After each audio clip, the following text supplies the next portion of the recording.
What's up, YouTube? I am back, and today I want to talk about 9 things I did not know before going to Kenya.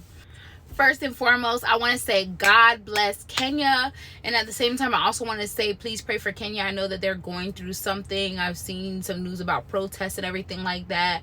I'm not gonna lie, I didn't really get into it, but whatever it is, I pray that everything gets worked out. And I do want to say that my review is subject to my experience, and I'm only speaking for myself and not anybody else but me. So I just wanted to go ahead and make that disclaimer before I go ahead and get started and everything that I want to talk about in regards to my trip and experience to Kenya. So I'm gonna give y'all the highs and I'm gonna give y'all the lows, okay? But the first thing is Kenyans are not friendly unless they're in the hospitality industry, like specifically at a hotel, because that's the only place that a Kenyan was friendly to me at, other than a few other places. But Kenyans, like, just every day moving around, going everywhere, Kenyans were not friendly at all. And the person who I kind of like did my trip and everything like that, he pretty much told me, like, yeah, if you're looking for hospitality, you're not gonna find it in Kenyans. And I kind of wish I knew that before, because I'm such a friendly, upgoing, upbeat person. I meant to say outgoing, but I'm so friendly, and I'm just like, hey, hello, and they're looking back at me like, eh? So yeah, that's one thing I should let y'all know, that Kenyans are not for hospitality. Honestly, I did find and meet a few friends while I was in Kenya, so it's not completely a lie, but the majority, I'd say 75%, were not friendly. Okay, another thing, and this is definitely subjective, I did not like the cuisine. Oh my goodness, the cuisine just was not it. And to be truthful, I cannot blame it on like Kenyan cuisine per se, because I actually didn't have anything Kenyan until the very moment I was at the airport about to board my flight back home. And that's when I had fried fish, ugali, and cream spinach, and that was the best dish. But unfortunately, that was when I was leaving. But everything else that I bought, everything else that I purchased was subpar. Like 5 out of 10, 4 out of 10, 3 out of 10. There was a night I specifically remember being at the place that we were staying at, and I made like 3 orders on Uber Eats, because it's like the first one came, it just wasn't doing it for me. Second one came, wasn't doing it for me. Third one came, and I was just like, their cuisine and my idea is just all around not that flavorful, not that great, and I just didn't really like it. So this one is more so dependent on where you stay. So I had someone organize my entire trip for me and everything like that, and all I can say is at a certain point we did not have light. And for someone who lives in America, and we always have light other than when a hurricane happens or a certain thunderstorm, you maybe lose light for a few hours or maybe a few days. We lost light at a very much time that we kind of needed it, I should say. And we didn't get it back until I think later that night. So it's kind of a bit of an inconvenience. No one wants to lose light on their vacation. So depending on where you stay, it is a possibility that you cannot have a light. So that's something you need to be prepared for.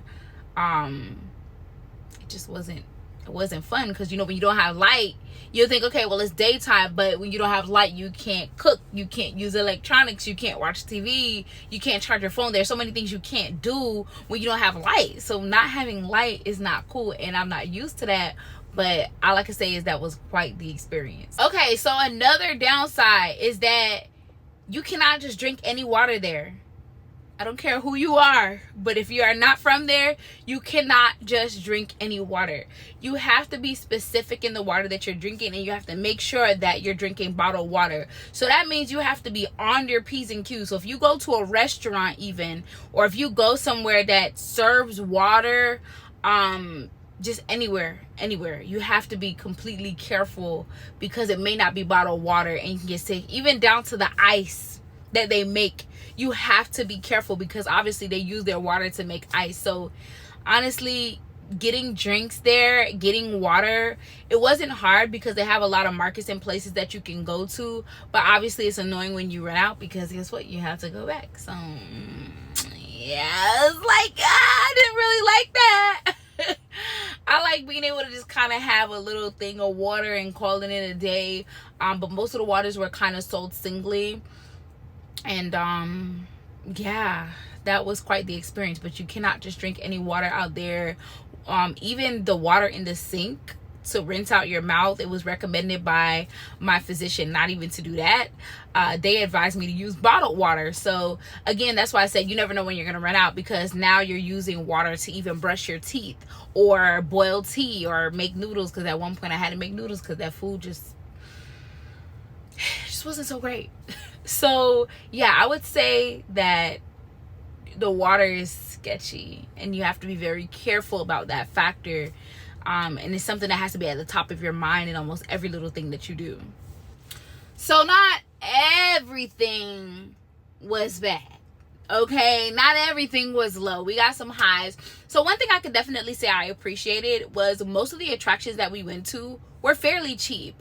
And with them being fairly cheap, I was able to afford stuff. It was maybe like $3 going here, $5 going there. I think the highest I paid for an attraction was maybe $50 or $60, but that was for everyone in my group to go.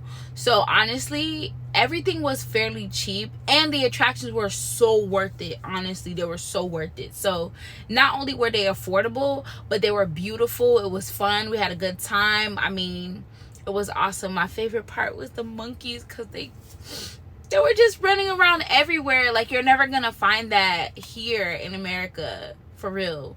You know, like, they were just swinging from tree to tree, just in their natural habitat, enjoying themselves. And I feel like even though I paid for it, that opportunity is low-key priceless. So I really would say overall that the attractions there are really, really cheap and affordable. All right, so another thing I liked about Kenya was getting your hair done there is so cheap. I mean, dirt cheap. Okay, I have a video about this already somewhere on my page. I'll probably link it below. But yo, I mean, they did everything. They washed my hair, blow dried it. They were patient. They weren't like grabbing my head and just being all rough and stuff. I mean, honestly, the experience was good. I want to say that it took maybe an hour, and at one point 3 people were doing my hair. I kid you not. So it was a really fast process. Like I said, I got braids in my head maybe for under $25. Like I said, I don't remember the price. I have a video about it. If you want to watch it, go watch it. But that was pretty cool, because if I lived out there, look, I would have like $100 budget for my hair, be getting my hair done every week. Because like I said, it's about $25, and you get your hair washed, blow dried, and they honestly handle your hair with care. Like, I came back and my hair is all right. Like, my hair is still growing, everything's okay. I don't know what products they use, but they weren't bad. They didn't do anything to my hair. I didn't have any reaction, and honestly, my hair looked great. I got so many compliments. It was so comfortable. I think I kept it in for like 2 to 3 weeks. I don't think I kept it in too much longer, because my hair is super soft and it gets frizzy fast. But that's not what we talking about here. Getting your hair done there, dirt cheap compared to here. Prices, I think, for the same hairstyle I had there would have maybe costed me about $100, maybe even $150. And I got like I'd say a lower maintenance type of hairstyle, but they had like a plethora, a variety of hairstyles. I could have chosen something else, but I didn't want to. That's what I wanted, and I got what I wanted, and it looked good. And they even mixed my colors for me. So like, she had all these hair colors. She was like, what color do you want? I'm like, I want this color and this color. She's like, do you want me to mix it? So she literally created my own shade of color for me. And I need to go back to Kenya and get my hair done. That's what I'm saying. I need to go back to Kenya and let them wash it and blow dry it again and do it again. That's what I'm trying to say. So another great thing about Kenya is that the transportation is cheap. I'm talking about cheap, cheap, cheap, cheap. Everywhere we went, anywhere we went, never costed more than $2.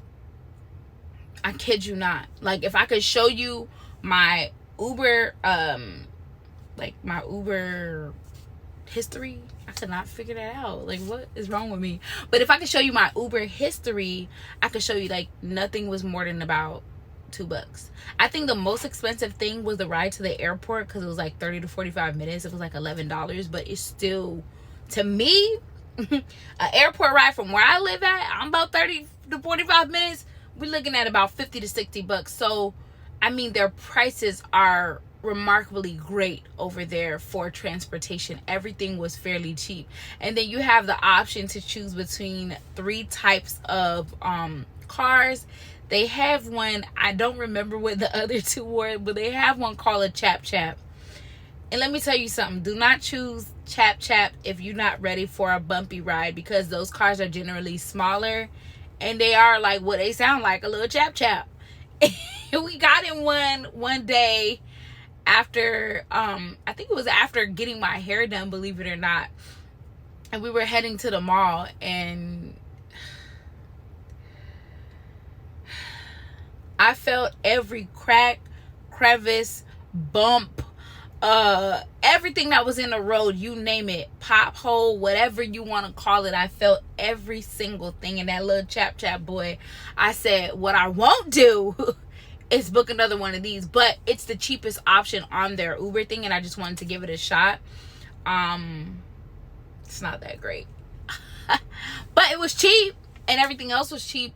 Like I said, everything, I look back at my transactions, like $1.30, $2, $1.20, $1, like everything was fairly cheap. So honestly, if I lived in Kenya, I'd be Ubering everywhere, because I mean, maybe for the month I would have paid $100 to go everywhere that I wanted to go to, literally. So I'd be able to get my hair done, I'd be able to have a chauffeur. I mean, I don't know, Kenya's sounding really good right now.